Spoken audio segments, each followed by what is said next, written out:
Salam kerajaan and shalom. Sekarang kita beribadah dalam Strategic Hours bersama gereja yang tidak lazim, Unusual Church, New Dimensions, The Desire of All Nations USA.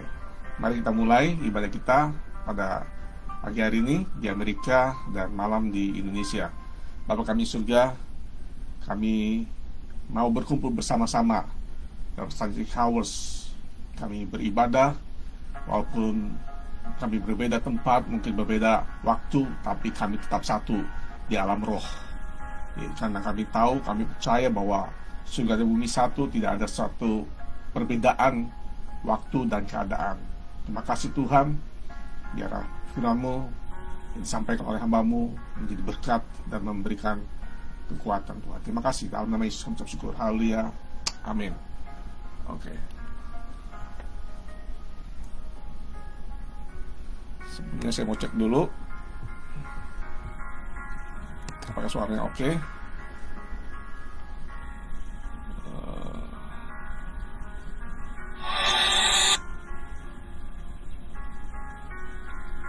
Ya.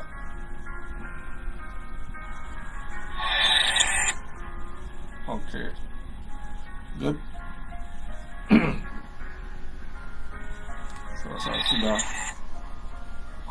Sudah bagus. Nah, mengapa kita mudah lupa firman? Baru 15 menit mendengar, keluar dari gereja, bahkan sudah sampai di restoran, karena tujuannya bukan untuk firman, tapi kumpul-kumpul. Betul? Kita beribadah, percaya Tuhan dengan iman, bukan perasaan. Nah, saya mau katakan, iblis tidak takut dengan kekristenan, tapi dia gemetar dengan Kristus yang ada dalam kita yang dewasa. Oleh sebab itu, Antikris bukan soal anti dengan Kristus yang di surga, karena Kristus yang di surga sudah terbukti perkasa, tidak terkalahkan, dan sudah finish pekerjaannya. Justru yang dikhawatirkan si jahat adalah bila orang percaya menyadari bahwa ada DNA Kristus dalam kita yang percaya, di form yang perlu di form atau dibentuk dan didewasakan. Nah, tadi malam waktu Amerika, Bapak Rohani kami menyampaikan ada 4 hal. Yang paling utama adalah bahwa kita harus menyadari awareness bahwa kita adalah manusia roh, bukannya punya roh, tapi kita adalah manusia roh yang mempunyai jiwa dan tinggal dalam tubuh. So itu awareness tentang kita manusia roh itu sangat penting sekali, karena inilah sebagai dasar, sebagai landasan bahwa ada roh Kristus di dalam kita.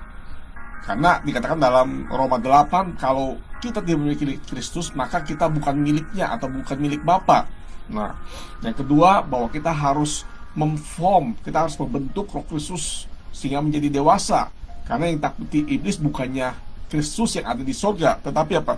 Tetapi Kristus yang ada dalam anak-anaknya. Sebab itu dibilang bahwa kemuliaan Allah turun ke bumi, bukan lagi kemuliaan Tuhan turun ke bumi, tapi kita lah yang mempunyai Kristus dalam kita, kemuliaan kita, sehingga anak-anak Tuhan bukannya anak manusia lagi, tapi anak-anak Tuhan, the Son of God, the Sons of God, anak-anak Allah, itulah yang menguasai di bumi. Sehingga dengan demikian pada saat Kristus didewasakan, itu akan menarik turun untuk si iblis tidak mempunyai kuasa lagi di heavenly realm.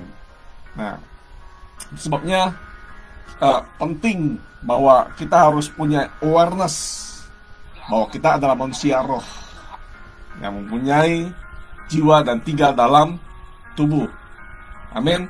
Nah, saya mau baca, sama-sama kita baca dalam Galatia 4 ayat 19 tentang, hai anak-anakku, karena aku menderita sakit bersalin lagi sampai rupa Kristus menjadi nyata di dalam kamu.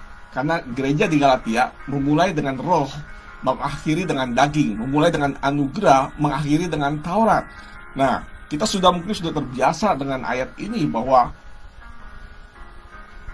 hidup dalam roh, tapi kenyataannya sejak saya dari umur boleh kata umur 8 tahun mengenal Yesus hingga sampai saat ini,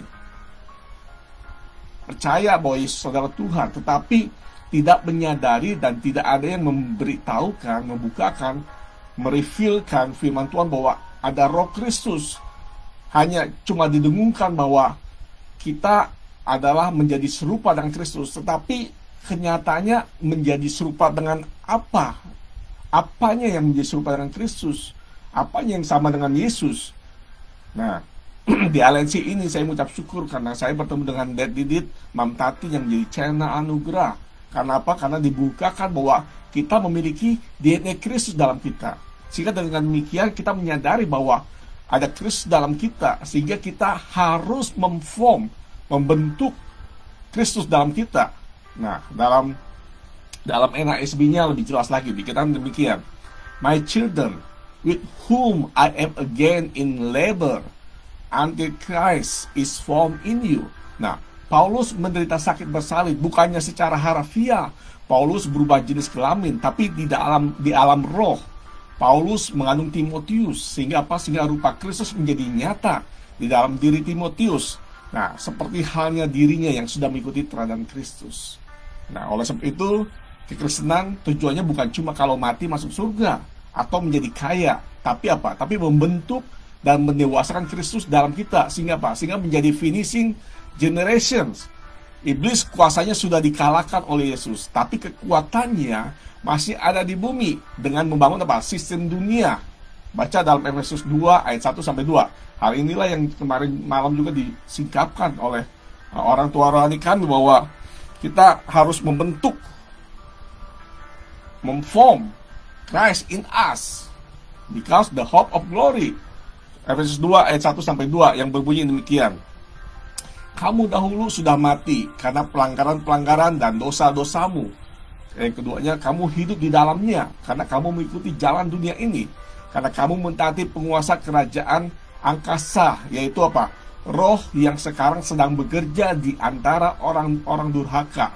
Akan terjadi penyaksian. Oleh sebab itu, tentukan di mana kita hidup sebagai orang benar atau orang fasik. Dalam NASB-nya, Ephesians 2, 1 verse 1 and 2.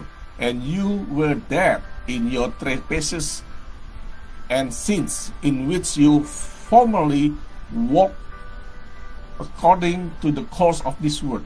Jadi ada according to the course of this world, ada sistem dunia, according to the prince of the power of the air. Jadi ada juga di atasnya itu ada the prince of the power of the air, di bawahnya, and then juga apa? Of the spirit that is now walking in the son of disobedience. Anak-anak yang durhaka itu bukannya durhaka kepada orang tua, tidak ada hubungannya dengan orang tua, tapi ini apa? Disobedience, yang tidak mau menurut, yang tidak taat. Nah, spirit that is now walking in the sons. Apa itu anak-anak yang tidak taat? Itu anak-anak yang membiarkan dirinya masuk dalam sistem dunia, sehingga ada mempunyai spirit namanya familiar spirit, dan juga ada demons. Nah, familiar spirit inilah yang tidak pernah diungkapkan dengan banyak orang, bahwa familiar spirit itu ada di antara kita. Setiap orang, tidak peduli dia pendeta besar, pendeta kecil, orang siapapun, karena familiar spirit inilah yang selalu mengintai, menjadi informan bagi setiap orang. Sehingga tidak aneh kalau ada zaman dulunya ada yang namanya Jai Langkung dan sebagainya, sehingga memanggil orang mati dan sebagainya, sehingga mengatakan, wah ini si A datang, arwahnya datang. Itu bukan, itu adalah familiar spirit, karena orang yang sudah mati tidak akan kembali lagi. Tetapi familiar spirit itulah yang mengikuti setiap hari, setiap saat. Nah, sebab itu hati-hati dengan familiar spirit, karena familiar spirit ini yang akan mengintimidasi. Dia tahu semua rahasia kita. Sebab itu jangan hidup dalam kegelapan, sebab pada saat kita hidup dalam kegelapan, maka familiar spirit ini akan mengungkit kembali kehidupan kita yang lama, kehidupan kita dalam gelap. Sebab itu kita harus hidup dalam terang. Pada saat kita hidup dalam terang, tidak ada lagi namanya righteous man, stand with. Jadi kita harus berdiri di hadapan Tuhan, kita harus berdiri di hadapan orang, bahkan kita berdiri di hadapan musuh kita, dan bahkan kepada iblis, sehingga dia tidak bisa mendakwa kita lagi. Nah, itu sebabnya kita harus hidup di dalam alam roh. Nah, baca dalam 1 Timotius 4 ayat 2. Dikatakan demikian, oleh tipu daya pendusta-pendusta yang hati nuraninya memakai cap mereka. Jadi orang yang suka berdusta, orang yang suka bohong, tipu dayanya, itu hati nuraninya sudah dicap, disil. Dalam NASB dikatakan demikian, by means of the hypocrisy of liars seared in their own conscience as with a branding iron. Jadi seperti kayak kuda dicap. Nah, ini pensign, hati nuraninya sudah dicap, sudah dikasih merek, sudah distempel oleh iblis. Sebab itu jangan hidup dalam liars, dalam kebohongan, dalam dusta, karena bapak pendusta, iblis adalah bapak pendusta. Nah, sebab itu kita harus hidup dalam kebenaran. Nah, dalam Amplified Classic dikatakan demikian, through the hypocrisy and pretensions of liars who consign our seals cauterized. Nah, sudah dicap, sudah pakai cap besi panas istilahnya gitu. Jadi hati nuraninya sudah ditandai. Oleh sebab itu jaga hati dan hidup kita dengan apa? Dengan menyadari bahwa kita adalah manusia roh yang mempunyai jiwa dan tinggal dalam tubuh. Nah, awareness ini yang harus dibangun. Tidak bisa lagi sadar jadi orang percaya hanya hari Minggu di gereja atau seminggu sekali. Sudah harus berhenti menunaikan ibadah atau main jemaah itu harus berhenti. Nah, baca dalam Efesus 1 ayat 3 yang berbunyi demikian. Terpujilah Allah dan Bapa Tuhan kita Yesus Kristus, yang di dalam Kristus telah mengaruniakan kepada kita segala sebentar saya cek YouTube-nya hai anak-anak, sudah harus dikatakan bahwa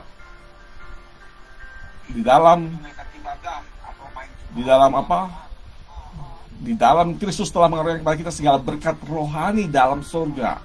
Oleh sebab itu jangan menaturalisasikan yang rohani, seperti berkat rohani itu bukan pencapaian materi, kekayaan dan sebagainya. Kadang-kadang kita suka menjasmanikan hal-hal yang rohani, padahal Tuhan bilang bahwa Kristus telah mengaruniakan kepada kita segala berkat rohani di alam surga. Jadi berkat rohani, bukannya berkat jasmani. Bukan berarti bahwa kita salah menerima berkat jasmani berupa materi. Tidak, tetapi fokus kita adalah berkat rohani di alam surga. Sebab apa? Sebab kita yang sebenarnya adalah manusia roh, bukannya manusia jiwa atau manusia tubuh. Sebab dikatakan bahwa kalau kita meninggal, itu adalah rohnya pergi, rohnya keluar dari tubuh kita, sehingga apa? Sehingga tidak mempunyai kehidupan lagi, betul? Nah, sebab itu kita adalah manusia roh. Jadi kita harus punya awareness. Tidak cukup memberi makan manusia roh kita seminggu sekali, tidak cukup. Katakan tidak cukup. Karena apa? Karena kita manusia roh, kita harus dikuatkan terus. Nah, saya setiap hari selalu mendengar dari Bapak rohani kami firman-firman yang begitu sangat menghidupkan, yang merubah hidup saya dari hari ke hari. Saya sudah setahun terkonek. Roh saya terus melambung tinggi. Roh saya tidak turun, tidak naik turun, tapi terus naik. Pada saat saya mulai stuck, mungkin lemah, mulai merasa sesuatu yang mengganggu keadaan sekitarnya, saya terus perkuat dengan firman. Karena firman itu menjadi materi kita untuk membuild hidup kita, untuk bisa merubah hidup kita. Sebab itu pada saat orang tua saya berbicara, maka saya harus mendengar. Sebab pada saat firman diberitakan, itu merubah hidup saya dan menyatakan kesalahan saya dan juga mengajar ke dalam jalan kebenaran. Sebab itu jangan marah, jangan lemah, atau jangan gusar atau menggerutu ketika mendengar firman yang menegur kita. Kita kalau mau didewasakan, kita harus mendengar firman yang keras. Bukan berarti ada firman yang lembut, bukan berarti seperti firman roti, tapi kita harus mempunyai firman batu. Tetapi tidak boleh mempunyai hati yang batu atau kepala batu. Kita harus menerima firman dengan haner. Kalau engkau tidak mengerti, bukan berarti sesuatu yang salah, tetapi pengertian engkau dengan kita yang belum dibukakan oleh firman. Sebab dalam Ulangan 29 dikatakan bahwa apa yang sudah disingkapkan Tuhan itu menjadi bagian kita, sedangkan yang belum disingkapkan itu adalah menjadi misterinya Tuhan, menjadi rahasianya Tuhan. Sebab itu, tapi Tuhan bekerja sesuai dengan kemampuan pengertian kita. Seperti halnya anak kecil, kalau dia mengerti tentang sesuatu, kita hanya bisa mengerti tentang hal itu, Tuhan tetap menerima. Dalam Filipi 3:15 minggu kemarin saya sudah sampaikan. Betul, Tuhan bekerja sesuai dengan kemampuan kita. Atau kata anak saya, Tuhan bekerja sesuai dengan pace kita, sesuai dengan kecepatan kita. Tuhan bekerja sesuai dengan kecepatan kita. Saya mau katakan, Imam Tati juga berkata bahwa kita harus bergerak, kecepatan kita harus melebihi kecepatan daripada pergerakan si iblis. Jangan sampai kita kalah oleh kecepatan si iblis, sebab iblis berlomba-lomba untuk mencari pengikutnya. Nah, saya katakan kita harus terus bergerak, kita harus terus moving, kita harus terus. Dalam tema saya pada hari tentang increasing life, ya, coba baca teruskan dalam Efesius 1 ayat 3 TPT-nya, Ephesians chapter 1 verse 3 TPT-nya dikatakan demikian.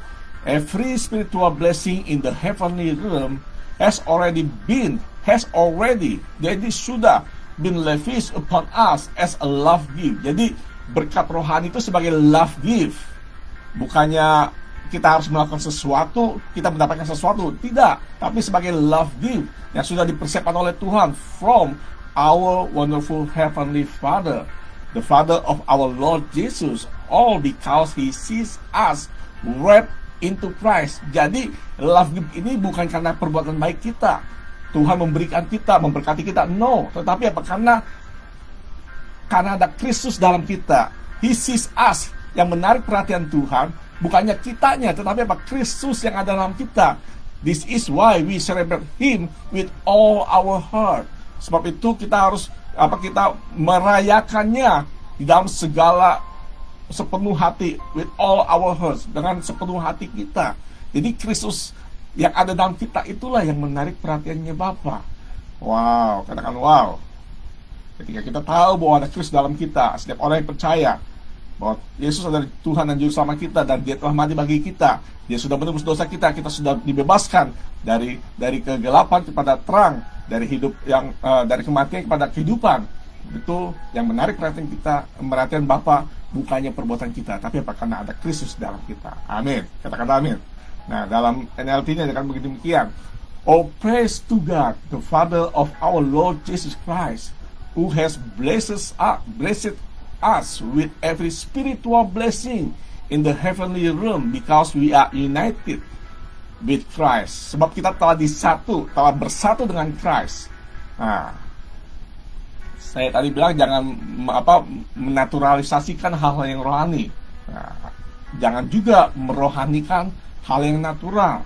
Nah, merohanikan hal yang natural apa? Artinya pendewasaan rohani. Nah, kita perlu pendewasaan rohani, bukan dengan pelayanan atau aktivitas sosial atau pelayanan Alkitab, Bible study. No, karena Bible study hanya sebatas pengetahuan, hanya sebatas informasi. Tapi kita pendewasaan rohani apa? Dengan firman Kristus.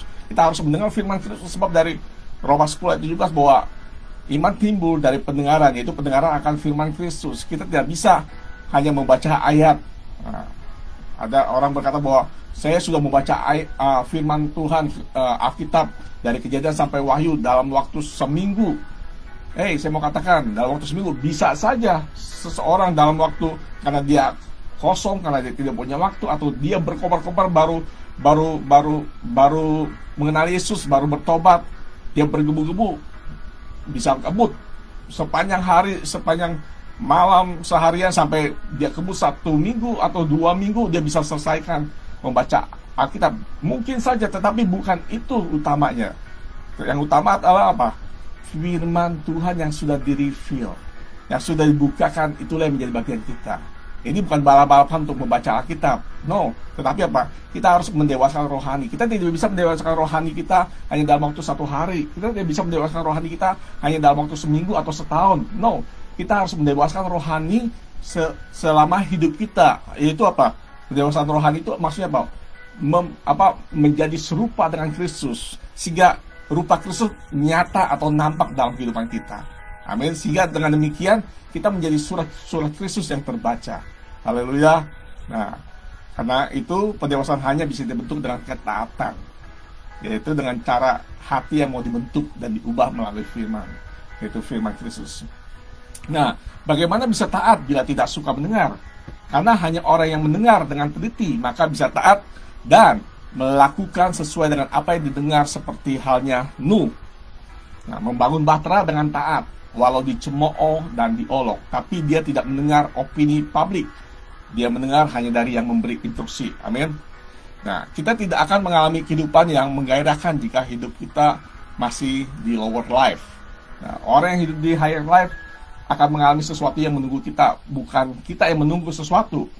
Orang yang di higher life akan bergairah ketika mendengar firman Kristus dan lebih mengutamakan agenda Tuhan daripada agenda pribadi. Amin. Nah, sebab itu dalam sharing saya pada hari ini tentang increasing life.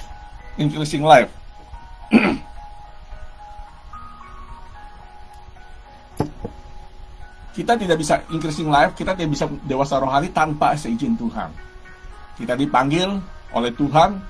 Jadi kemarin merenungkan dan juga saya mendengar dari orang tua rohani kami bahwa kita menjadi orang percaya itu karena anugerah, bukan karena kita yang memilih. Karena Tuhan sudah memilih kita dari sejak dalam kandungan. Tetapi ada yang merespon panggilan Tuhan untuk menjadi anak-anaknya, untuk menjadi eklesia yang di bumi ini. Ada yang tidak, ada yang mengignore.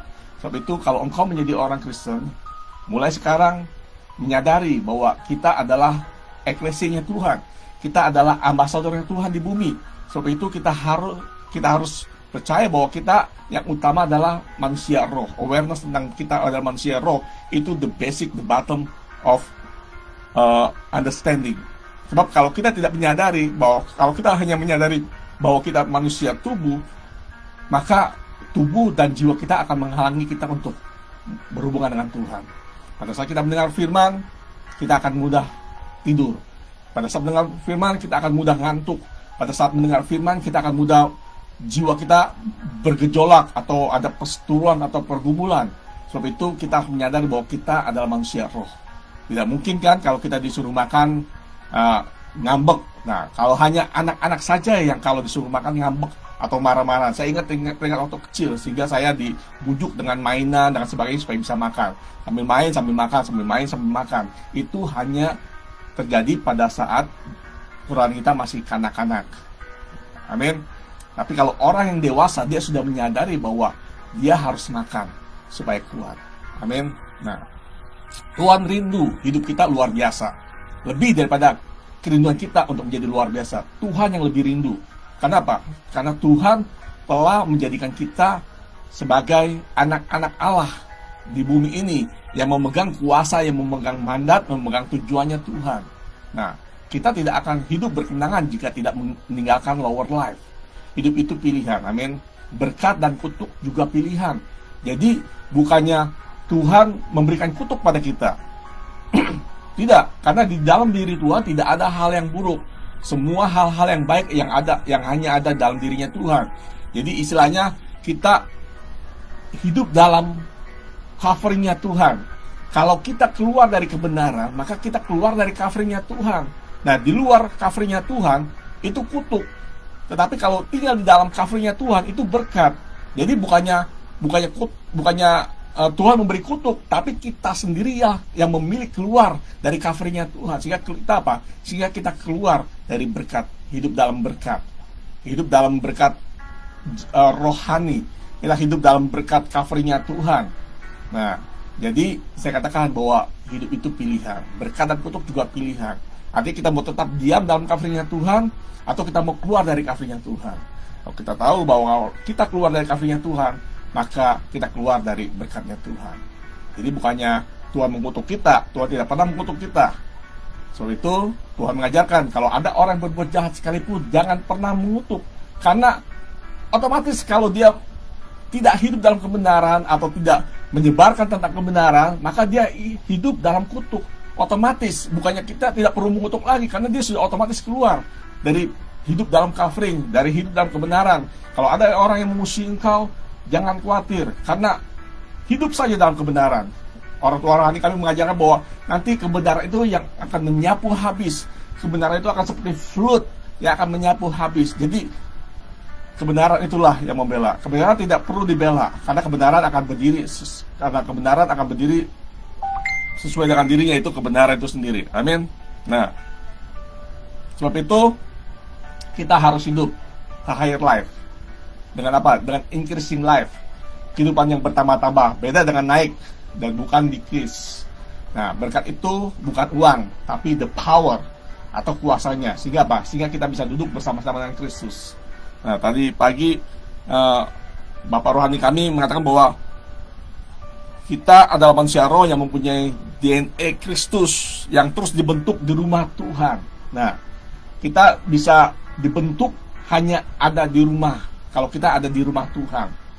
Dimana di rumah Tuhan ada setman atau orang strategisnya Tuhan, Bapak rohani kita yang akan membawa apa? Yang membawa tujuannya Tuhan melalui orang tua rohani dengan apa? Dengan strong connection, dengan strong frekuensi, sehingga apa? Mengalami kehidupan dalam dimensi roh yang membuat kita terhubung dengan Kristus yang di surga. Jadi Kristus yang ada dalam kita akan terhubung dengan Kristus yang di surga. Karena surga dan bumi akan menjadi satu. Karena kalau Kristus yang ada di surga itu duduk sebelah kanan Allah Bapa, berarti kita Kristus menjadi perantara kita dengan Bapa. Kristus menjadi imam besar bagi kita. Kristus menjadi imamat Melkisedek bagi hidup kita. Dan ini masih berlangsung. Saya dulu pernah membayangkan apa yang terjadi di surga ya. Oh, di surga hanya memuji, hanya menyembah dan sebagainya. Tidak. Ternyata ketika saya terkontak dengan Alensia ini, ternyata di surga itu sedang melepaskan firman-firmannya, melepaskan seperti guru yang bergemuruh, yang bersaut-sautan. Nah, firman Tuhan itu dilepaskan kepada setiap orang yang mendengar, yang mengerti, yang tahu akan firman Tuhan itu. Karena itu saya mau katakan bahwa firman Tuhan itu masih ada, masih nyata, masih terjadi dalam hidup kita. Bagaimana caranya bisa kita mempunyai firman? Yaitu kita harus mendengar firman. Nah, merenungkan firman siang dan malam, maka kita akan mengerti. Setiap firman akan disingkapkan, akan menjadi rema dalam hidup kita, dan akan menjadi dabar dalam hidup kita. Jadi roh yang menghidupkan, karena perkataan-perkataanku adalah roh dan hidup. Nah, sebab itu firman bukan hanya ayat, karena ayat bisa dicuplik oleh siapa saja, untuk kepentingan siapa saja, untuk kepentingan siapapun. Iblis pun memakai ayat. Iblis tidak takut dengan ayat. Dulu ada pengertian bahwa iblis takut dengan ayat. Iblis dibacakan ayat kabur. Salah, itu adalah tipu muslihat si iblis. Kita tahu bahwa tipu muslihat iblis, bahwa iblis adalah pendusta, bahwa iblis adalah apa? Pembohong, bahwa iblis apa? Mencuri apa? Mencuri kepercayaan kita, mencuri mindset kita, mencuri pengertian kita, mencuri understanding kita. Sebab itu kita harus bertemu dengan orang tua rohani, seorang gembala yang berkenan di hatinya Tuhan, yang apa? Memberikan makan kita dengan knowledge dan understanding serta wisdom. Amin. Nah, seperti halnya Yohanes berkata, hidupnya makin berkurang, biar Kristus di dalam kita juga yang bertambah-tambah. Hidup kita harus mengalami increasing life. Apa? Jika kita bilang, wah, seperti Yesus, saya mau seperti Yesus, artinya apa? Artinya sombong. Saya sudah seperti Yesus, saya sudah dulu, sekarang, sampai selamanya tetap sama. Nah, kalau demikian berarti kita tidak perlu berubah atau tidak mau berubah. Saya sudah hidup Kristus, saya sudah hidup seperti Yesus. Saya bilang, Yesus itu sudah sempurna, jadi tidak perlu berubah lagi. Tapi kita lah yang belum sempurna. Bukan berarti kita belum sempurna, kita status kita, saya mau katakan bahwa status kita sudah hidup menjadi anak-anak benar, menjadi kebenaran. Status kita sudah dibenarkan, tapi kita terus harus menjaga bahwa kita harus hidup benar. Karena dengan apa? Dengan mendewasakan Kristus yang ada dalam kita. Nah, kita belum sempurna, tapi menuju kepada kesempurnaan. Itu apa? Menjadi serupa dengan Kristus. Increasing life itu meningkat bertambah-tambah. Semakin hari mengalami peningkatan dalam stature, kedewasaan, wisdom, hikmat, atau favor, atau perkenanan Tuhan.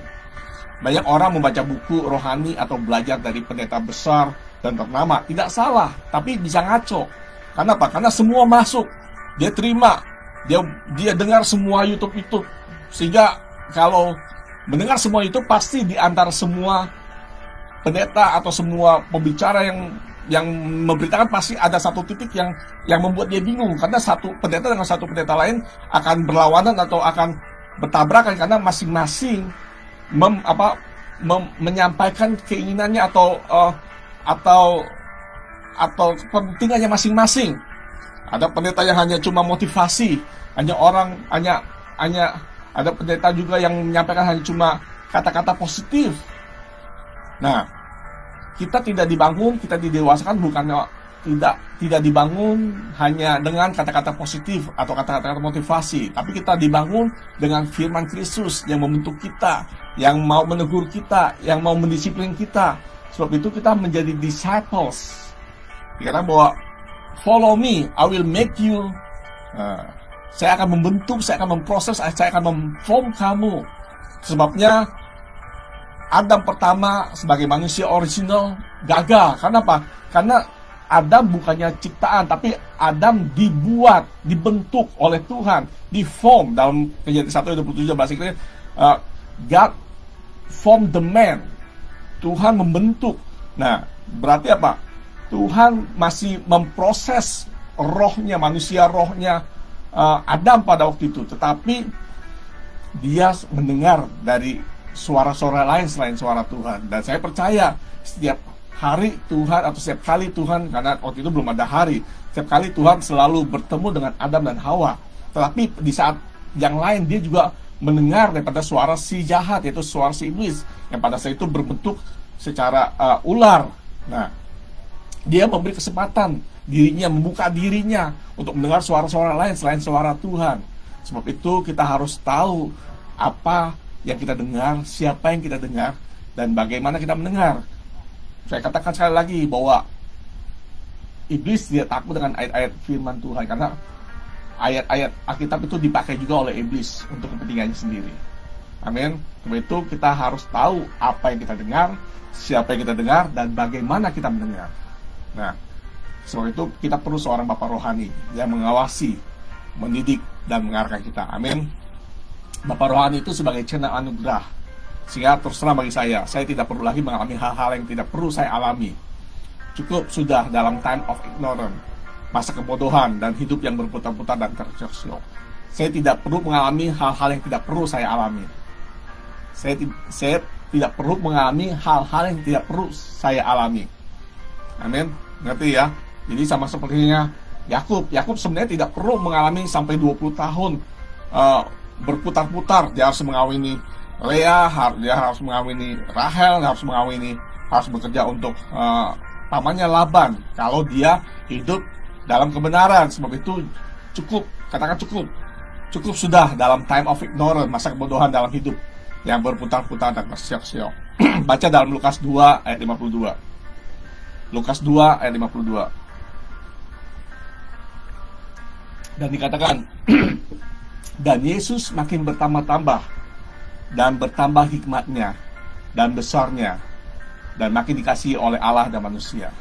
Dalam NSB-nya jelas sekali. Dikatakan demikian, and Jesus kept increasing.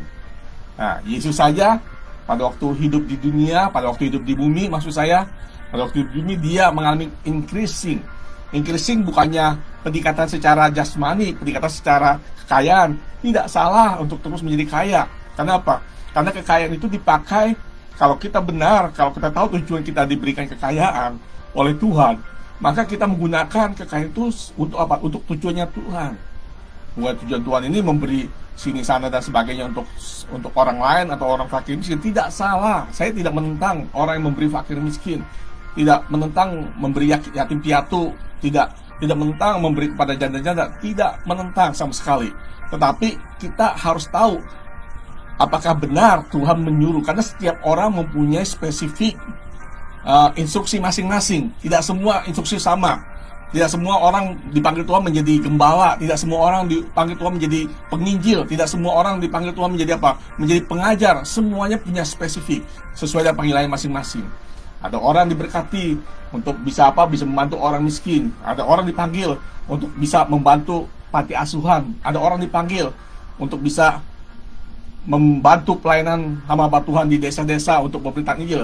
Semuanya punya fungsi masing-masing. Tetapi yang penting kita harus mendengar dan mengerti apa tujuan Tuhan untuk hidup kita. Itu yang paling utama.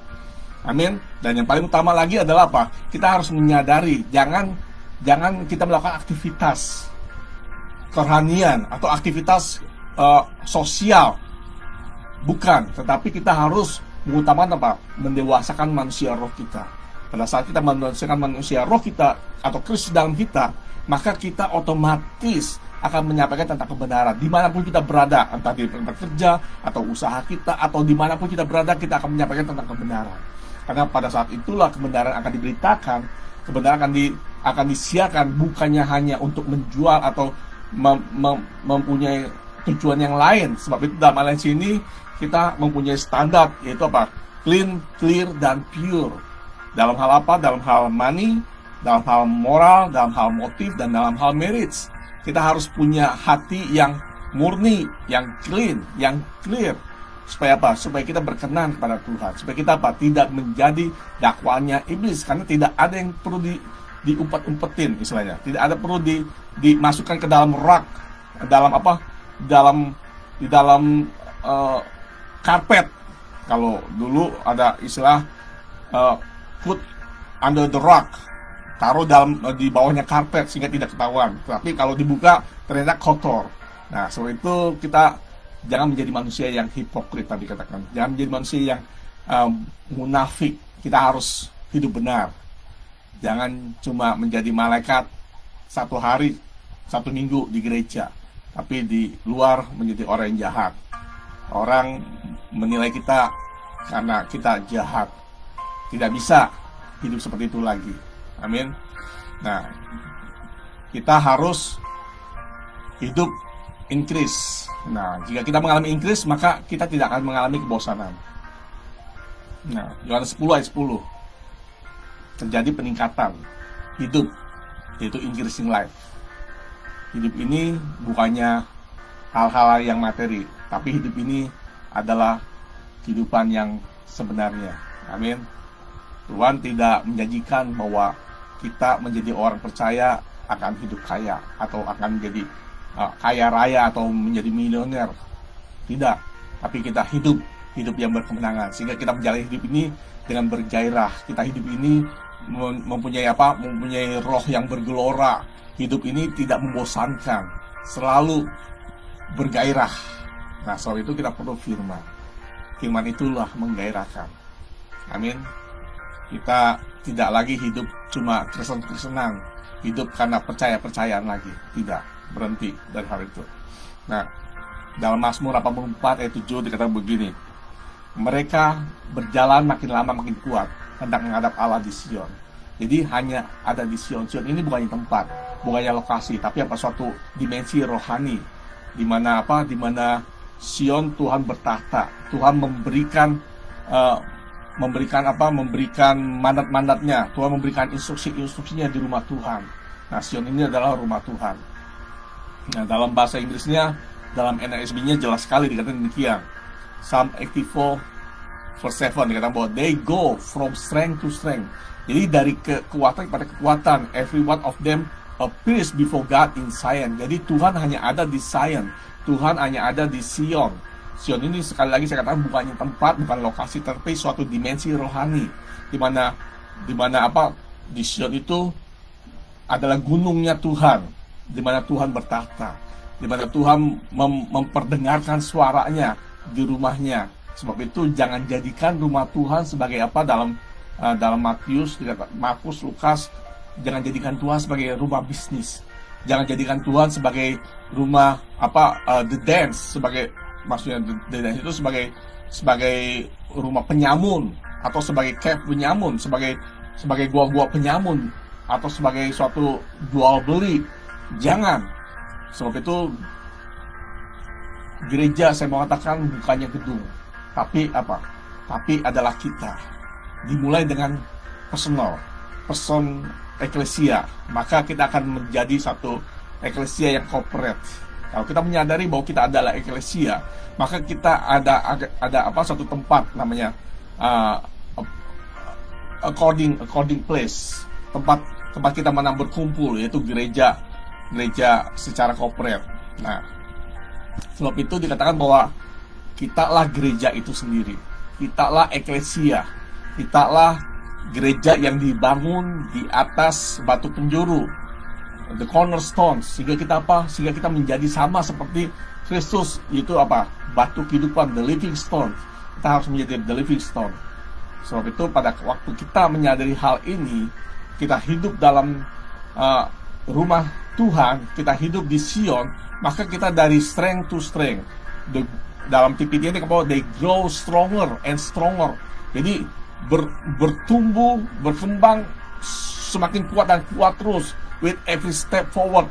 Jadi kita menjadi kuat kalau kita forward. Kalau backward tidak akan menjadi kuat. Kita harus forward, kita harus maju. Sehingga semakin maju, semakin kuat dan semakin kuat dan semakin kuat. And the God of all gods will appear before them in science. Jadi hanya orang yang mau maju yang akan semakin kuat. Dari grow stronger and stronger. Amin. Sebab itu kerjakan keselamatan dengan takut gentar. Bukan saja agar mati masuk surga. Tidak. Terlalu cetek kalau kita percaya Yesus hanya supaya mati masuk surga. Karena apa? Karena kita kehilangan satu momen yang bergairah. Itu apa? Kita hidup di bumi ini, menikmati suasana surga di bumi. Kita menjalani mana-mananya Tuhan. Bukan berarti kalau kita mengikut Tuhan itu sudah bebas dari masalah. Justru dengan masalah itu kita bisa tahu sampai seberapa besar kemampuan kita, sampai seberapa besar kekuatan kita. Ingat, saya tidak bilang bahwa kita didewasakan oleh masalah, tetapi dengan masalah kita diketahui ukuran kekuatan kita. Yang pasti Tuhan tidak akan mencobai kita melampaui kekuatan kita. Sebab itu apapun yang kau alami, percayalah Tuhan sudah menyesuaikan dengan kemampuan kita. Dan sudah pasti juga kalau kita sudah tahu ukuran kita harus tingkatkan terus. Jangan puas, oh saya sudah berhasil melewati dalam lembah kekelaman ini. No, kita harus terus maju. Kita harus terus bergerak. Sehingga pada saat kita bergerak, maka kita akan semakin stronger and stronger with every step forward. And the gods of all gods will appear before them in Zion. Wow, indah sekali. Nah, dalam Matius 13 ayat 10 sampai 12 TPT-nya. Dalam 13, 10 ayat 12 dikatakan begini. Maka datanglah murid-muridnya dan bertanya kepadanya, "Mengapa engkau berkata-kata kepada mereka dalam perumpamaan?" Jawab Yesus, "Kepadamu diberi karunia untuk mengetahui rahasia kerajaan surga, tapi kepada mereka tidak. Sebab itu berbahagialah kalau kita mengerti rahasia, misteri, diberikan understanding oleh Tuhan, diberikan suatu knowledge oleh Tuhan." Nah, dikatakan dalam ayat 12, karena siapa yang mempunyai kepadanya akan diberi, sehingga ia berkelimpah, tetapi siapa yang tidak mempunyai, apapun juga yang padanya akan diambil daripadanya. Wow, kalau kita berpikir kok yang punya diberi lebih, tapi kalau yang tidak punya malah diambil apapun yang juga yang ada padanya, kok seolah-olah tidak adil ya. Saya bilang, sebab itu kalau engkau punya firman, maka engkau akan terus diberi. Pada saat engkau punya firman dalam rohmu, maka pada satu saat firman itu akan dikeluarkan dan akan bertumbuh dan akan grow mightily, akan bertambah-tambah, akan bertumbuh. Nah, firman yang dalam kita itu harus tersimpan di tanah yang baik. Supaya apa? Supaya menghasilkan. Ingat, dikatakan dalam perumpamaan ini bahwa akan menghasilkan 30, 60, 100 kali lipat. Bukannya memberi sesuatu sehingga kita mendapatkan sesuatu, itu namanya riba, itu namanya kulakan, itu namanya rentenir. Kalau kita memberi $100 terus mendapatkan 30 kali lipat, 20 kali lipat, itu namanya rentenir atau namanya lotre. Kadang lotre atau togel dalam bahasa Indonesianya, togel. Nggak tahu togel itu singkatannya apa, saya sudah lama tidak ada di Indonesia, jadi kehilangan arti semua togel itu apa. Tapi ya seperti hal itulah. Nah, demikian juga kita harus hidup berkelimpahan. Kalau kita mau menjadi tanah yang baik, di mana benih itu akan bertumbuh 30, 60, 100 kali lipat. Ya, jadi ayat ini bukan dipakai untuk supaya kasih persembahan, kasih uang. Tidak ada hubungannya. Karena ini bicara tentang benih, tentang firman. Kalau firman itu kita simpan, kita mempunyai tanah yang baik, tidak mempunyai kekhawatiran, tidak mempunyai rasa curiga dengan firman, maka firman itu akan berlipat kali ganda, 30, 60 sampai 100 kali lipat. Amin. Dalam TPT-nya Matthew 13, 10, 12 dikatakan, "Then his disciple approached Jesus and asked, "Why do you always speak to people in this hard to understand parables?" Dikatakan, mengapa engkau berbicara dengan orang-orang ini dengan kata-kata yang sukar dimengerti, dengan perumpamaan-perumpamaan yang mengerti? He explained. Kemudian Tuhan menerangkan, "You've been given the intimate experience of insight into the hidden mysteries of the realm of heaven kingdom." Jadi berbahagialah kita kalau kita sudah mempunyai intimasi, mempunyai hubungan, pengalaman hubungan, insight into the hidden of mystery, dengan rahasia-rahasia yang tersembunyi dari kerajaan surga. But they have not. Kalau orang di luar sana tidak mengerti apa sih itu frekuensi, apa itu connection, apa itu covering, apa itu covenant, mungkin tidak mengerti. Mungkin hanya dasarnya covenant itu ikatan janji, tapi ada suatu hal yang sangat mendalam sekali tentang covenant. Kalau kita tidak covenant, berarti kita tidak mau terikat dengan sesuatu dengan apapun. Kita mau hidup sama nelfon, karena apa? Karena tidak mau terikat dalam pernikahan yang kudus. Kita hanya hidup bersama sampai semaunya, itu hidup tidak benar. Kita mau ikut beribadah, atau pada saat ini bahkan semuanya pakai online semua, mau beribadah, tidak mau beribadah lagi, mau pergi ke gereja semaunya saja, mendengar firman semaunya saja, dari siapa saja. Itu namanya tidak konsekuen. Itu namanya tidak punya integritas. Kenapa? Karena tidak mungkin kita bertumbuh semau kita sendiri, bukan dengan pola atau caranya Tuhan. Kita harus bertumbuh dengan pola Tuhan, dan harus mempunyai orang yang membangun hidup kita, yang benar-benar clean, clear, dan pure. Dalam hal apa? Money, marriage, moral, dan motif. Tidak ada hal yang tersembunyi. Tidak ada udang di balik lempeye, atau tidak ada batu di balik udang, atau udang di balik batu. Tidak ada. Kita harus hidup clean, clear, dan pure kepada siapa saja. Amin. Nah, sebab itu dikatakan, "For everyone who listens with an open heart will receive progressively more revelation." Jadi hanya kepada orang yang apa? Kepada orang yang membuka hatinya yang akan menerima progresif pertumbuhan, akan ada jadi penyingkapan, revelation, more revelation until he has more than enough. Sehingga kita bisa berkata bahwa more than enough. Nah, ketika saya terkontak dengan aliansi ini, saya mengalami more than enough akan firman.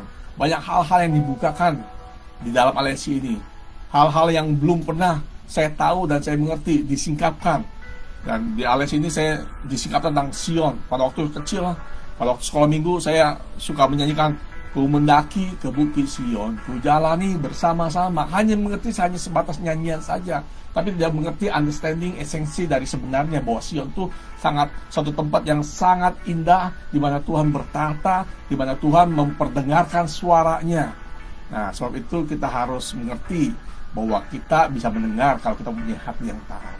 Amin. Kita mau haus dan lapar akan firman. Haus dan lapar akan firman bukannya untuk supaya kita jago-jagoan, arogan, sok-sokan. "Oh, saya sudah tahu semua Alkitab, saya tahu semua isi ayat-ayat firman Tuhan." No, tidak cukup kita tahu, tapi kita harus mengerti, understanding and knowledge about the words of God, sehingga firman Tuhan menjadi rema dan dabar dalam hidup kita. Dikatakan bahwa, "But those who doesn't listen with an open," maka apa? Jika kita tidak mendengar dengan hati yang terbuka, tidak mempunyai hati teachable heart, mempunyai hati yang mudah diajar, even the understanding that they think they have will be taken from them. Jadi kita harus mempunyai hati yang teachable heart, mempunyai hati yang mudah diajar. Sehingga apa? Sehingga kita mempunyai understanding. Karena kalau kita tidak mempunyai understanding, maka itu akan mudah disingkirkan oleh si burung atau si gagak atau si jahat itu. Dia akan mengambil, dia tidak mau makan firman. Karena kalau dia makan firman, dia akan bertumbuh. Tapi dia menyingkirkan firman. Sehingga apa? Sehingga kita tidak mempunyai firman. Sebab itu jangan bingung kalau kita tidak punya uang, tapi bingunglah kalau kita tidak punya firman. Amin. Nah, sebab itu kita harus mengalami revelation atau penyingkapan yang bertambah-tambah, progresif. Harus mendengar dengan hati yang terbuka, serta hati yang mau diajar, sehingga akan menerima wisdom, knowledge, dan understanding. Dalam Amplified Classic-nya dikatakan demikian, "For whoever has spiritual knowledge, to him will more be given, and he will be furnish richly, so that he will have, so he will be taken away. Mana? He will be have abundance, but from him who has not, even what he has will be taken away. Hidup yang tanpa spiritual knowledge akan mudah hilang. Katakan akan mudah hilang, diambil oleh si pencuri. Oleh sebab itu, milikilah spiritual knowledge, secret kingdom, agar apa? Agar hidup kita mengalami peningkatan, sehingga kita bisa memproteksi apa yang kita punya, bahkan melipat gandakannya. Nah, increasing life ini akan terjadi jika apa? Jika satu, kita mendengar firman terus menerus, atau continue dengan firman Tuhan, bertekun dengan firman yang disuarakan dari rumahnya. Tanpa continue dengan firman, maka akan mudah roboh. Jangan iri dengan hidup orang fasik, karena semuanya ada waktunya. Bukan berarti kita hidup dalam waktu. Itu hanya dalam Pengkhotbah 3, itu adalah Pengkhotbah 3 ayat 1 sampai 10, itu adalah kehidupan orang fasik. Ada waktunya menangis, ada waktunya tertawa, ada waktunya begini, ada waktunya begitu, dan sebagainya. Itu hanya berlaku bagi kehidupan orang fasik. Tapi kehidupan orang benar itu ayat 11-nya. Dan itu jangan gagal fokus bahwa kita hidup sebagai orang benar. Kita akan mengalami apa? Segala sesuatu indah pada waktunya. Artinya apa? Tuhan membuat indah segala sesuatu yang ada. Walaupun kita dalam lembah kekelaman, tapi Tuhan akan membuat indah. Walaupun dalam kekelaman seperti halnya Daniel, walaupun dia ada di dalam gua singa, tapi dia serasa seperti di Eden. Dia tidak takut dengan singa, karena singa itu malah bersahabat dengan dia. Walaupun seperti Sadrak dan Meshach Abednego, walaupun dia ada di dalam perapi yang 7 kali lipat panasnya, tapi dia tidak merasakan. Kenapa? Di dalam panas api pun, dalam dapur api sekalipun, dia berada dalam suasana surga. Ada satu nyanyian dulu bahwa suasana surga turunlah, kami berbakti padamu, suasana surga turunlah. Walaupun kadang kita buruk, walaupun kadang kita tidak memungkinkan, mungkin secara fisik mata orang melihat bahwa kita dalam lembah kekelaman, tapi kalau kita mempunyai hati yang penuh dengan firman, maka suasana surga hidup. Suasana surga itu ada dalam hidup kita, ada dalam hati kita. Sehingga apa? Kita mengalami semuanya dalam perasaan apa? Rest and peace. Bukan rest in peace, tapi rest and peace. Kita hidup dalam rest. Kita hidup dalam dalam peristirahatannya Tuhan, dalam peristirahatannya Tuhan, dalam hadirannya Tuhan, dan peace, dengan damai sejahtera. Amin. Karena segala sesuatu ada waktunya. Bagi orang fasik, tapi bagi kita setiap waktu adalah indah. Tuhan buat indah di dalam apapun. Nah, Kisah Rasul 2 ayat 41-42. Kisah Rasul 2 ayat 41 sampai 42. Dikatakan demikian, orang-orang yang menerima perkataan itu memberi diri dibaptis, dan pada hari itu jumlah mereka bertambah-tambah kira-kira 3.000 jiwa. Mereka bertekun dalam pengajaran rasul-rasul dan dalam persekutuan, dan mereka selalu berkumpul untuk memecahkan roti dan berdoa. Dalam NSB-nya dikatakan demikian, they were continually, jadi mendengar secara kontinu, devoting themselves to the apostolic teaching and to fellowship. Jadi kita harus hidup dalam apostol teaching, yaitu pengajaran para rasul. Karena pengajaran para rasul inilah yang akan membangun kita, membentuk kita menjadi satu gereja, menjadi baiknya Allah. So itu kita perlu apostol teaching. Bukannya kita harus meninggalkan the elementary teaching. Kita harus meninggalkan hal-hal yang dasar. Kita harus meningkat menjadi, supaya menjadi increase, kita harus meningkat kepada apa? Apostolic teaching, doktrin apostol, doktrin para rasul, pengajaran para rasul, and to fellowship, to the breaking of bread and to prayer. Continue itu seperti membangun kehidupan sampai tidak ada ruang lagi. Continue walaupun banyak halangan sampai garis terakhir. Jika orang lain tidak continue meninggalkan, terus kita continue dengan firman. Amin. Walaupun ada orang yang tidak mendengar, terus continue seperti halnya Nuh. Walaupun orang mencemooh, terus dia membangun. Tidak mendengar opini publik, tapi dia mendengar dari sumbernya, itu kebenarannya, itu yang memberikan instruksi itu sendiri. So itu terus kita continue mendengar firman. Jangan bosan mendengar firman. Jangan bosan mendengar firman, tapi kita menonton drama Korea, terus continue. Semakin kita menonton Korea, Terus continue, terus continue, terus continue, to be continue, terus kita ikuti terus sampai habis, sampai menunggu kapan lagi. Tapi engkau tidak bergairah ketika engkau mendengar firman. Ketika saya mendengar firman Tuhan, saya bergairah. Ketika Bapak rohani kami atau Bapak rohani saya bilang sekian firman Tuhan, saya bilang more, dan mau lagi. Kenapa? Karena firman itulah yang menghidupkan, karena firman itu menggairahkan, karena firman itu adalah Kristus sendiri, karena firman itu adalah Bapa sendiri. Ingat, dalam firman diberitakan itu bukannya tentang Allah, tapi firman itu adalah Allah sendiri. Pada waktu itu Allah memperdengarkan suaranya melalui orangnya Tuhan, di rumahnya Tuhan, itu sangat bergairah sekali. Kenapa? Karena akan terjadi perubahan hidup kita. Bukan perubahan kita, tapi perubahan hidup kita dulu yang dirubah. Sikap hidup kita yang berubah, gaya hidup kita yang berubah.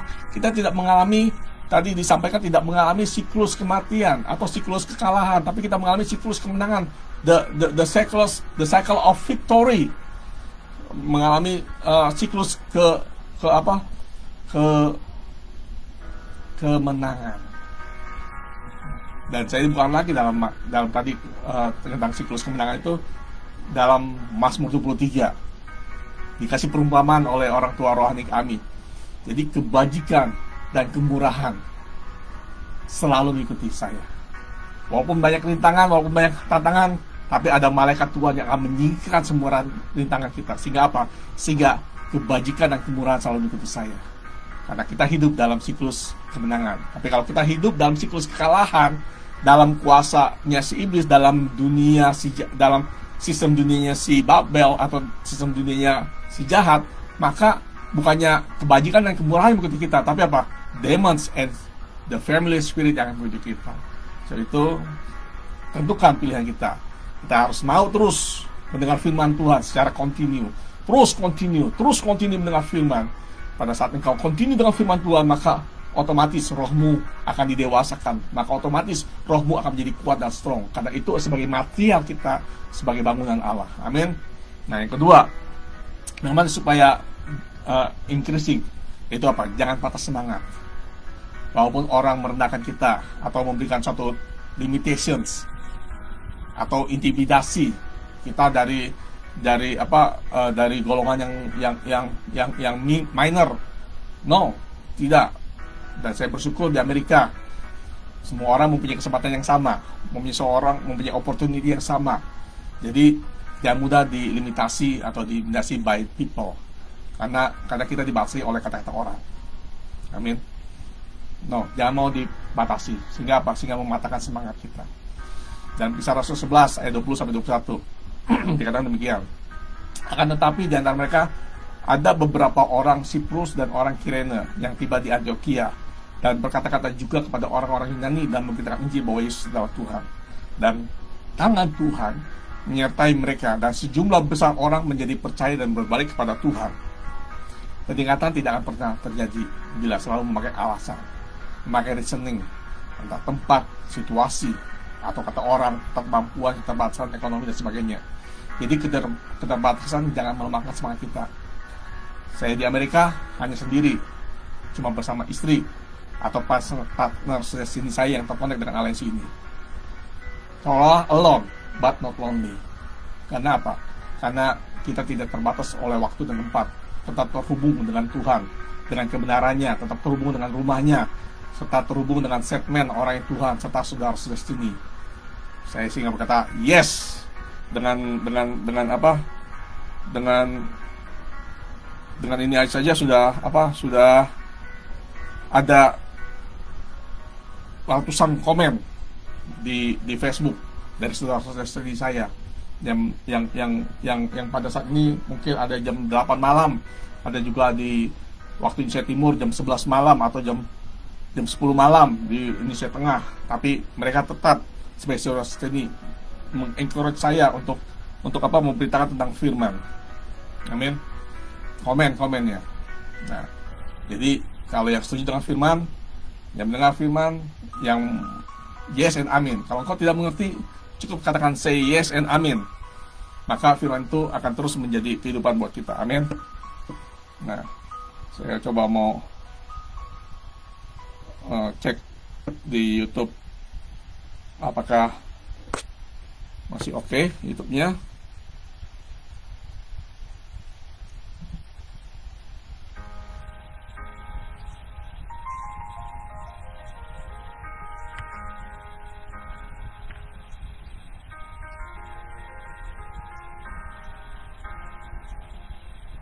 Ya, masih oke. Ada so far ada 183 komen.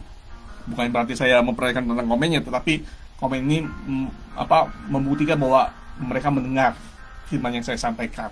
Mereka meresponi firman yang saya sampaikan. Ya, saya tidak perlu komen yang sembarangan atau komen hanya mencari follower atau mencari audience pendengar, bukan, tetapi dengan orang yang mengkomen ini berarti mereka memperhatikan apa yang saya katakan, mereka menangkap apa yang saya katakan. Sehingga apa? Karena mereka sedestiny, karena mereka satu roh. Mereka tidak menentang firman. Kalau engkau menentang firman, maka engkau tidak akan mendapatkan understanding. Kalau engkau tidak mengerti, sama halnya saya waktu pertama kali terkonek dengan aliansi ini, saya banyak hal tidak mengerti, tapi saya cuma orang-orang saya bilang cuma say yes and amin, yes and amin. Pada saat kita say yes and amin, maka firman itu akan tersimpan seperti Maria. Dia tidak mengerti, tapi dia simpan dalam hati. Dia simpan dalam rohnya. Pada saat firman itu disimpan dalam roh, pada saat tertentu firman akan memanggil firman. Ketika kita mendengar firman yang lain, dia akan memanggil firman yang sudah ada dalam kita. Lalu kita harus punya firman dalam roh kita. Kita harus punya firman dalam hati kita. Sehingga apa? Pada saat firman disampaikan, maka firman akan memanggil firman. Amin. Nah, kita sudah memasuki tahun baru, sudah harus mengalami peningkatan. Terlebih oleh orang tua kami diingatkan bahwa tahun ini adalah the year of knowing our territory. Jangan biarkan keterbatasan membatasi kita mengalami peningkatan. Ingat, perubahan hidup melalui peningkatan kerohanian, maka alam jasmani mengalami perubahan juga. Bapak rohani saya tinggal di kota kecil, Jember. Dan bapak rohani juga, bukan satu kebetulan, juga tinggal di kota kecil, di Muar, di Malaysia. Jadi tidak terbatas oleh kota kecilnya. Saya pun di sini di Amerika sendirian, hanya bersama yang terkonek dengan hanya keluarga saya. Tidak ada orang yang terkonek dengan aliansi, tapi saya katakan bahwa saya tidak alone, tapi saya alone tapi tidak lonely. Karena apa? Karena punya saudara-saudara saya sendiri, punya orang tua rohani yang terus membangun saya, yang terus memonitor saya, yang terus memonitor pergerakan kerohanian saya. Karena apa? Karena yang utama adalah manusia roh saya yang harus dibangun. Maka otomatis kehidupan segalanya akan terbangun. Amin. Yang ketiga, bagaimana supaya bisa increasing life? Dalam Kisah Rasul 11 ayat 27 sampai 30. 27 ayat 3 sampai 30. Sekarang demikian. Pada waktu itu datanglah beberapa nabi dari Yerusalem ke Antioquia. Seorang dari mereka yang bernama Agabus bangkit dan oleh kuasa roh ia mengatakan bahwa seluruh dunia akan timpa bahaya kelaparan yang besar. Hal itu terjadi juga pada zaman Claudius yang 29-nya. Lalu murid-murid memutuskan untuk mengumpulkan suatu sumbangan sesuai dengan kemampuan mereka masing-masing dan mengirimkannya kepada saudara-saudara yang diam di Yudea, 30-nya. Hal itu mereka lakukan juga dan mereka mengirimkannya kepada penatua-penatua dengan perantaran Barnabas dan Saulus. Nah, para nabi, rasul itu memberikan prophetic words tentang ada kelaparan yang besar. Nah, perkataan profet ini harus diresponi dengan benar. Jika ada yang berkata nabi sudah tidak ada lagi, betul, tapi salah. Kenapa? Karena Tuhan memberikan 5 jawatan untuk memperlengkapi gerejanya. Gerejanya ini bukan hanya terjadi pada waktu zamannya rasul-rasul pada waktu itu, tetapi sampai saat ini gerejanya juga diperlengkapi dengan 5 jawatan ini. Amin. Baca dalam Efesus 4 ayat 11 sampai 12. Efesus 4 ayat 11 sampai 12. Dikatakan, dan ialah yang memberikan baik rasul-rasul maupun nabi-nabi, baik pemberita-pemberita Injil maupun gembala-gembala dan pengajar-pengajar. Jadi ada rasul-rasul, ada nabi-nabi, ada pemberita Injil, ada gembala, dan juga ada pengajar. Itu apa? Untuk memperlengkapi orang-orang kudus bagi pekerjaan pelayanan. Bagi apa? Bagi pembangunan tubuh Kristus. Nah, jadi Tuhan mempersiapkan 5 jawatan ini. Kalau kita bilang penginjil masih ada, gembala masih ada, pengajar juga masih ada. Nah, mengapa rasul dan nabi tidak ada? Kenapa? Karena manusia sukanya milih-milih. Karena para nabi dan rasul itu menegur keras, tidak membelai-belai. Itu yang membuat manusia tidak suka, betul? Tidak suka. Itu yang membuat manusia tidak suka. dengan nabi, dengan rasul. Karena nabi dan rasul itu menegur, menemplak, bukan menyindir, bukan menyinggung, tapi membenarkan. Tidak ada tendang aling-aling, kalau engkau salah, salah, kalau engkau benar, benar. Jadi hanya nabi-nabi dan rasul. Itu sebabnya mereka banyakkan orang tidak suka dengan nabi rasul atau mengingkari tentang nabi atau rasul. Memang tidak ada rasul yang dipilih oleh Tuhan seperti zamannya waktu itu, zaman Rasul Paulus atau nabi Elia atau nabi Samuel. Tidak, tapi ini adalah pelayanan kerasulan atau kenabian. Kenapa? Karena Tuhan masih berbicara secara audible untuk menyampaikan pesan Tuhan, bukan untuk sensasi atau yang di spektakuler, tapi hanya apa? Sebagai peringatan, bukan menakutkan, tapi agar kita berjaga-jaga. Seperti halnya zamannya Yusuf, kita akan mengalami yang namanya money fell. Nah, dalam Genesis 47 ayat 15 dalam NKJV yang saya baca begini ya. So when the money fell in the land of Egypt and in the land of Canaan, all the Egyptians come to Joseph and said, "Give us bread, for why should we die in your presence? For the money has fell." Nah, jadi ada saatnya money akan fail, money akan gagal. Atau dalam Wahyu 13-17-nya. Ini tadi kejadian 47 ayat 15. Nah, dalam Wahyu 13-17-nya dikatakan demikian. Dan tidak seorang pun yang dapat membeli atau menjual selain daripada mereka yang memakai tanda itu, yaitu nama binatang itu atau bilangan namanya. Atau dalam Amplified Classic-nya dikatakan demikian. So that no one will have power. Jadi saya katakan bahwa ekonomi atau uang itu kayak itu bukannya uangnya, tapi power, kuasanya, power to buy or sell unless he bears the stamp. Jadi kemampuan, kuasanya yang yang kehilangan pada saat itu. Uang tidak ada artinya lagi. Mark inscriptions, that is the name of the beast or the number of his name. Punya uang, tapi tidak bisa bertransaksi. Money fell. Nah, saya katakan bukan satu kebetulan, tertulis di Kejadian, di awal, dan di Wahyu. Kejadian 47 dan Wahyu 13 akan terjadi money fell. Makanya saya katakan sekali lagi, jangan bingung jika tidak punya uang, tapi bingunglah jika tidak ada firman. Karena suatu saat akan terjadi akan terjadi kelaparan. Bukan kelaparan soal makanan, tapi kelaparan soal firman. Firman tidak ada saatnya, firman tidak diberitakan lagi. Nah, pada saat firman tidak diberitakan lagi, maka orang akan berbuat semaunya saja. Sebab itu ada saatnya nanti dalam Wahyu 22, yang jahat semakin jahat, yang cemar semakin cemar, tapi orang yang hidup baik, benar, yang berkenan kepada Tuhan terus berkenan kepada Tuhan. Jadi inilah saatnya. Kalau kau mendengar firman Tuhan ini, jangan kau keraskan hatimu. Punyai hati yang teachable heart, punya hati yang lembut, yang mempunyai yang mau menerima firman yang keras. Nah, dalam Revelation 9:4 NSB-nya dikatakan bahwa they were told not to hurt the grass of the earth, nor any green thing, nor any tree, but only the men who do not have the seal of God on their forehead. Nah, jadi jangan terpaku dengan tanda di dahi atau di tangan daripada tanda si jahat atau antikris, yaitu 66666. Saya tidak bicara tentang tandanya, tetapi ada satu tanda lagi yang harus kita perhatikan, yaitu apa? Itu tanda dari Tuhan, the seal of the God on their forehead, di dahinya kita. Kita akan sebagai orang percaya akan diberikan juga tanda seal di dahi kita. Jadi jangan fokus kita, jangan gampang terkecoh dengan tanda yang lain. Sebab itu dalam Wahyu 5 ayat 1 sampai ayat 4, Wahyu 5 1 sampai 3 ada tanda yang besar, ada tanda yang lain. Kita jangan terpengaruh dengan tanda yang lain. Tanda yang lain itu apa? Tentang si iblis, tentang si ular tua. Tapi kita harus lihat tanda yang besar, yaitu apa? Perempuan yang sedang mengandung, yang bertahta di bawah kakinya ada 12 bintang bermatokan matahari. Amin. Itulah yang harus kita perhatikan, tanda yang besar itu. Dan juga jangan perhatikan tanda antikris di dahi atau di tangan, tapi perhatikan tanda atau cap atau seal of God di dahi kita. Kita harus mempunyai pikiran yang harus, ini bukan bicara soal cap stempel gitu, bukan, tetapi apa? Sebagai pola pikir kita.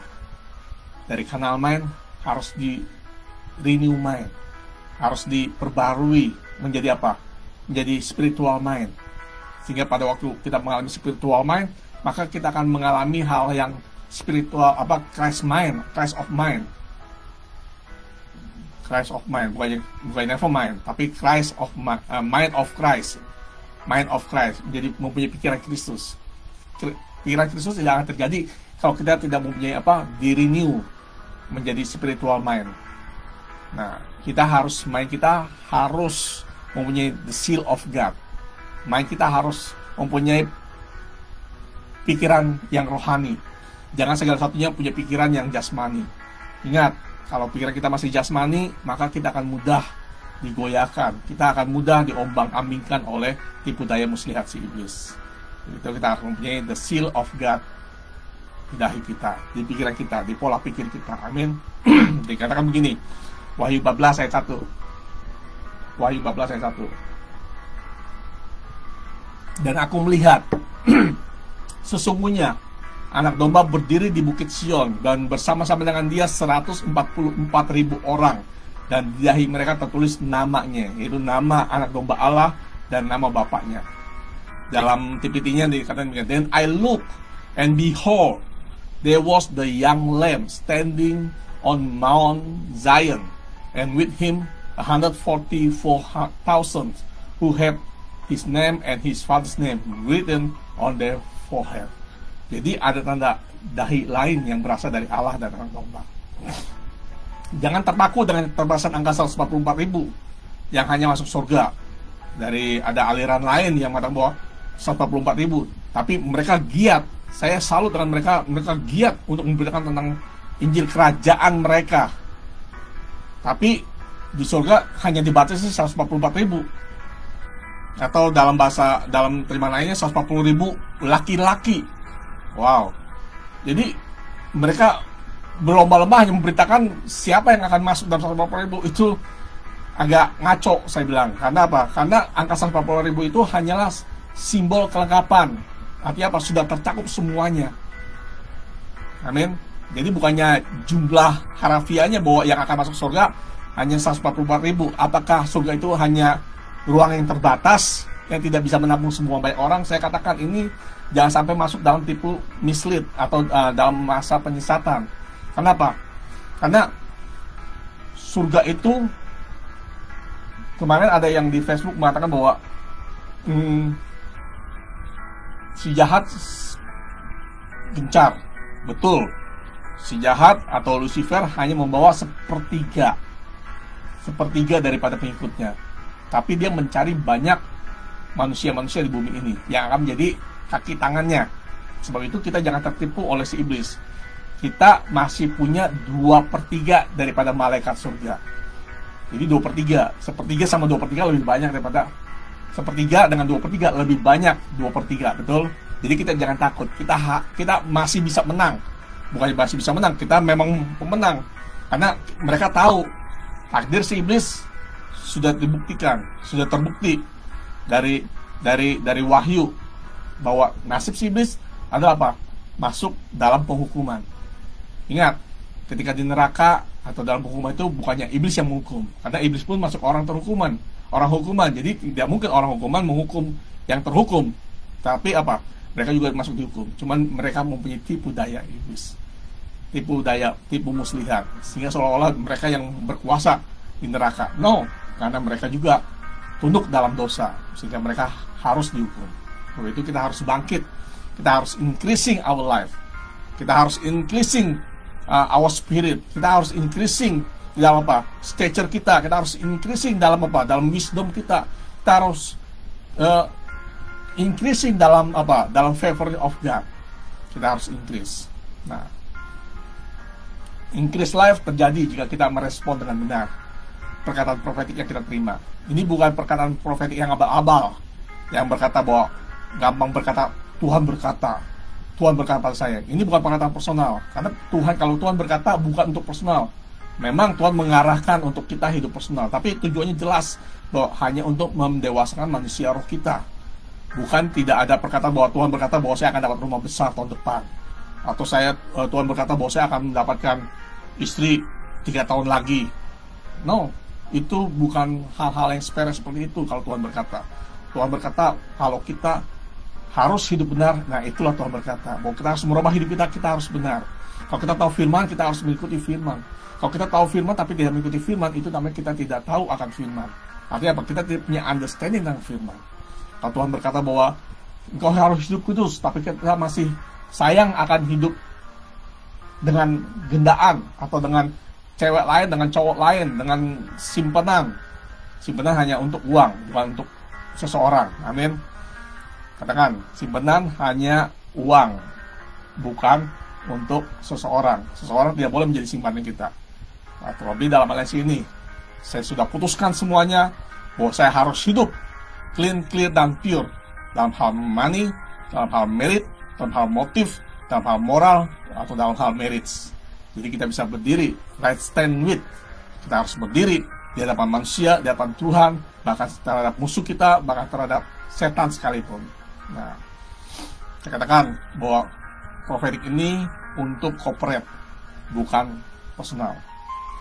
Atau juga Tuhan berkata bahwa si A itu calon istri saya, atau sebaliknya. Sebab itu orang tua rohani perkataannya bisa dipertanggungjawabkan. Kalau itu jangan mencari kata-kata profetik dari orang sembarangan, dari orang yang tidak kenal. Saya dulu suka mencari profetik ketika ibadah atau KKR, saya maju paling depan supaya apa? Supaya dinubuatkan oleh hamba Tuhan itu. Saya mau katakan, nubuatan atau katakan profetik dari hamba Tuhan itu hanya sebagai konfirmasi. Kita dahulu yang menerima firman itu dari Tuhan. Kalau Tuhan berkata bahwa melangkah ke kiri, kita dahulu yang sudah tahu kita harus melangkah ke kiri. Dan firman dari hamba Tuhan hanya melegalisir, hanya mengkonfirmasi. Jangan percaya kalau ada hamba Tuhan berkata bahwa engkau harus menjual hartamu, engkau harus memberikan kepada saya karena Tuhan berbicara pada saya, tapi engkau tidak menerima apa, itu namanya penipuan. Amin. Jangan percaya. Itu juga orang tua rohani kami. Orang tua rohani kami tidak pernah memberikan petunjuk bahwa kamu harus begini, harus begitu. Tapi orang tua rohani kami selalu berkata bahwa engkau yang tahu situasinya, dan Tuhan akan berbicara pada engkau secara pribadi. Dan orang tua rohani hanya mengkonfirmasi, hanya memberikan petunjuk arahan supaya kita jangan sampai salah. Dan terlebih dalam hal ekonomi, orang tua rohani kami mengingatkan bahwa jangan menaruh atau bermain kepada sesuatu yang gambling, yang berisiko besar. Kalau kau ingin menaruh, memulai sesuatu bisnis, harus tahu, harus knowing the territory-nya. Nah, itulah fungsi orang tua rohani, yang memberikan suatu arahan, memberikan patok-patok, jangan sampai kita keluar dari patok itu sendiri. Nah, kalau kita keluar dari patok, terus kita sembarangan, terus kita menggerutu, kita mengeluh, itu salahmu sendiri. Itu kita harus mau dididik, kita harus mau diajar oleh orangnya Tuhan, oleh orang Tuhan di rumahnya Tuhan.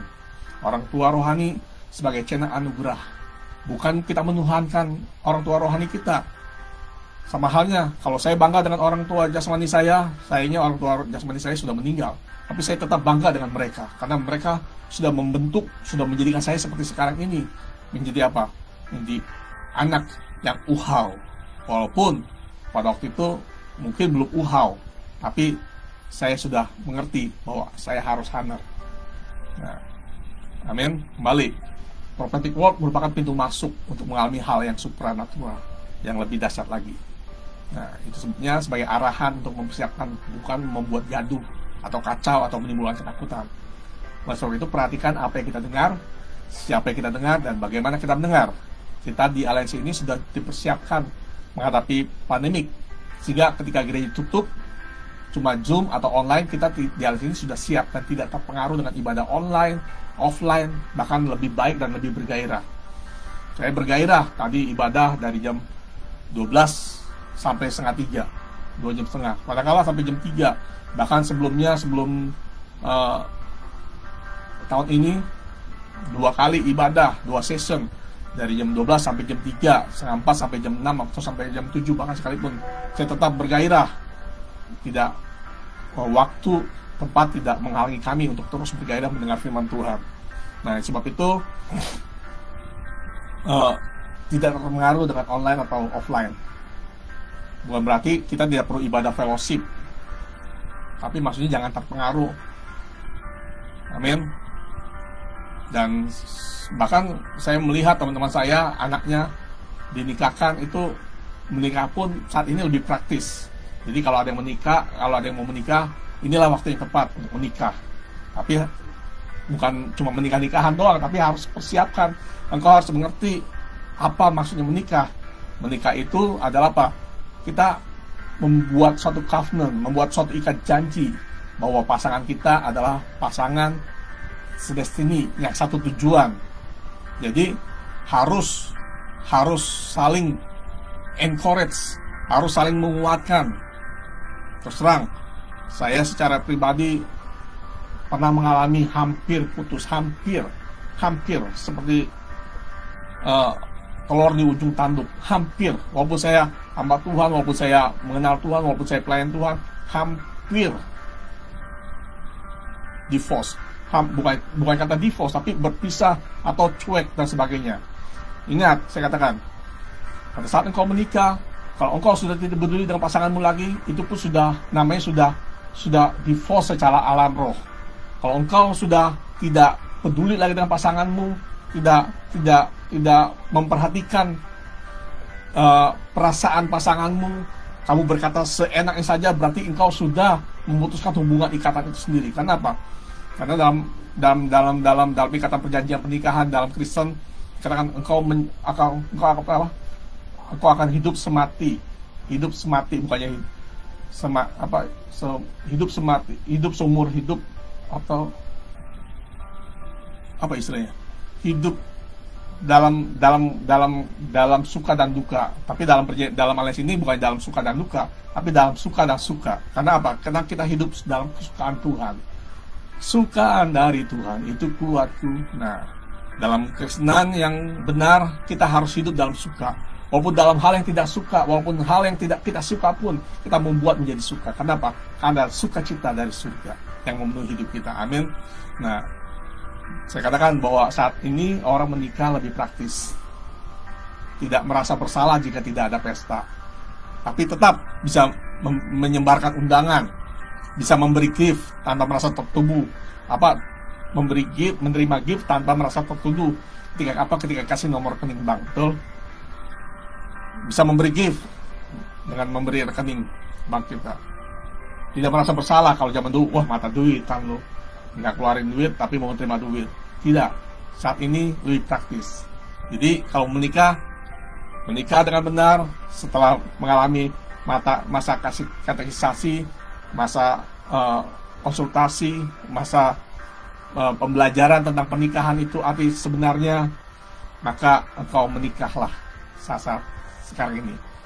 Jadi ada kesempatan untuk tidak pesta, tapi tetap pesta dengan kawan-kawan terdekat bolehlah, tapi tetap jaga prokes tentang kesehatan. Amin. Nah, yang keempat, intrisi yang akan terjadi bila ada impartasi. Impartasi dari siapa? Dari orangnya Tuhan, dari orang yang membawa tujuan, dari orang yang mempunyai berkat sebelumnya, legacy atau warisan. Contohnya Abraham dalam Kejadian 28 ayat 1-4. Kemudian Ishak memanggil Yakub, lalu memberkati dia serta memesannya padanya, katanya, janganlah mengambil istri dari perempuan Kanaan. Ada satu perintah dahulu, jangan mengambil istri dari perempuan Kanaan. Ini yang penting, bahwa kita harus mendengar apa pesannya. Dikatakan ayat 2-nya, bersiaplah, pergilah kepada Aran, ke rumah Betuel ayah ibumu, dan ambillah dari situ seorang istri dari anak-anak Laban saudara ibumu. Moga-moga Allah yang Maha Kuasa. Nah, ini dia, dalam bahasa Indonesia tidak cocok moga-moga, karena dalam ikut Tuhan tidak ada moga-moga. Insya Allah nggak ada. Bukan berarti saya mengantikan, menyalahkan agama tertentu, karena insya Allah ya memang arti sebenarnya ya mudah-mudahan. Tapi dalam Kristen tidak ada moga-moga, kepastian. Amin. Allah yang Maha Kuasa memberkati engkau, membuat engkau beranak cucu, dan membuat engkau menjadi banyak, sehingga engkau menjadi sekumpulan bangsa-bangsa. Moga-moga lagi Ia memberikan kepadamu berkat yang untuk Abraham. Jadi ada berkat yang dari nenek moyang kita sebagai warisan kita. Berkat rohani dari Papa Jonathan, dari Abrahamnya dan lain ini diturunkan kepada siapa? Kepada Ishak, kepada Bapak Didit, kepada Didit, sehingga menjadi bagian saya.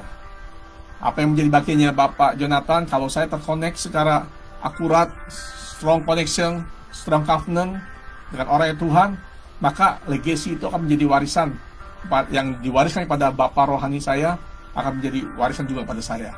Jadi harus ada orang yang mengimpartasi, increasing itu.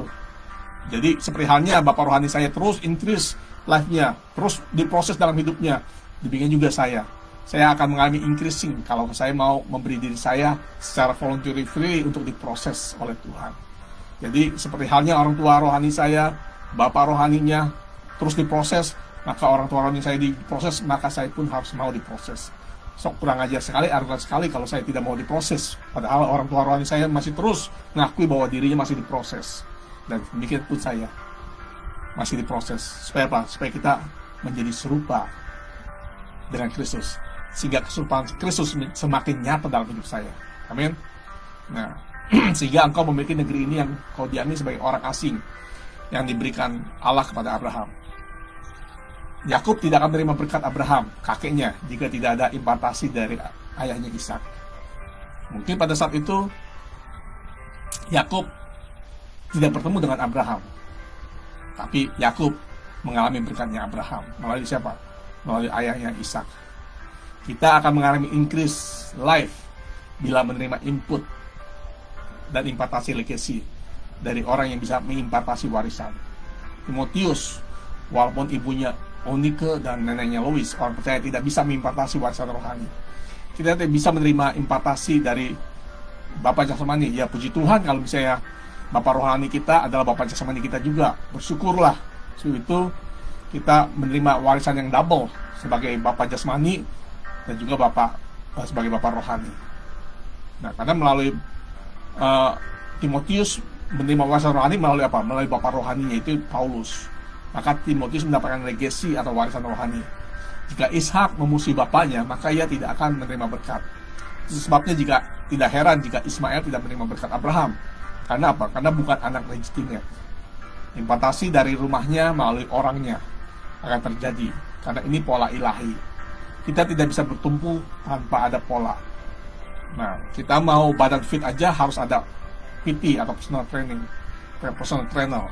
Nah, oleh karena itu harus hormat atau honor pada orang tua jasmani jika masih ada. Jangan sudah meninggal baru dikasih macam-macam, percuma. Sudah lewat, sudah kasep. Kalau orang Jawa, orang sudah bilang sudah kasep, sudah lewat, dan nggak ada artinya lagi. Tapi bukan berarti kita tidak, kalau ada kuburannya, kita tetap harus merawat kuburannya supaya terlihat manis. Kalau kita datang, bukan berdoa, tapi kita hanya mengunjungi nisannya, mengunjungi kuburannya, kita membayar untuk orang merawatnya. Nah, itu sebagai satu tindakan kita sebagai anak yang buhau juga.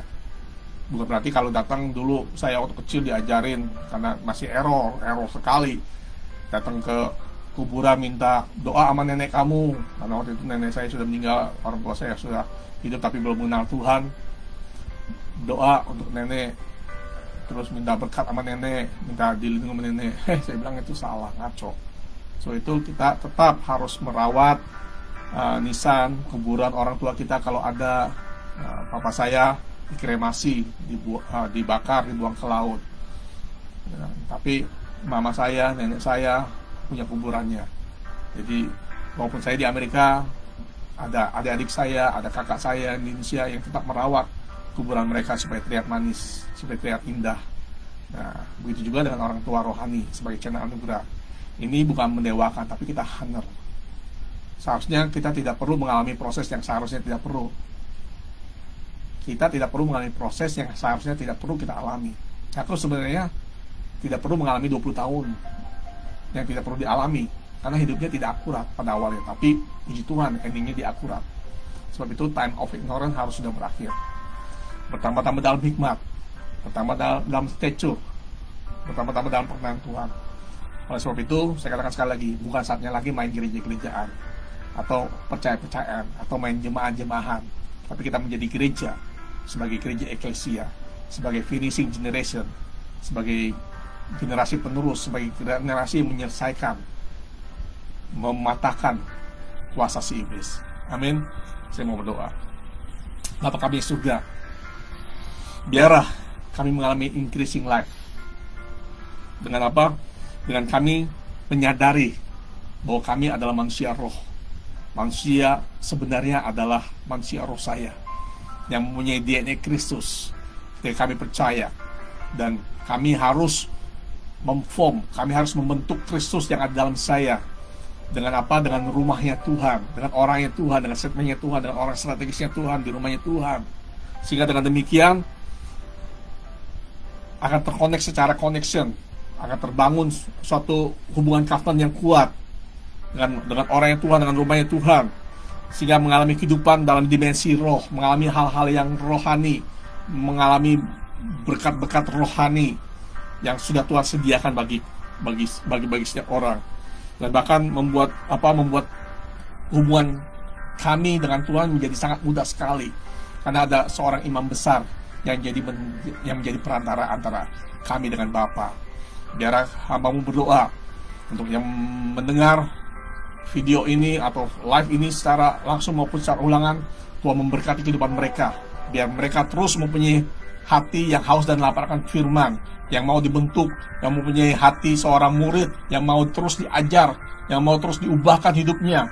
Perubahan hidup semakin nyata dalam hidup mereka, sehingga rupa Kristus menjadi nyata dalam hidup mereka. Dan jikalau ada yang sakit, tubuh mereka bukan menjadi halangan untuk terus berhubungan dengan Tuhan. Tubuh mereka bukan menjadi halangan untuk mendengar firman Tuhan.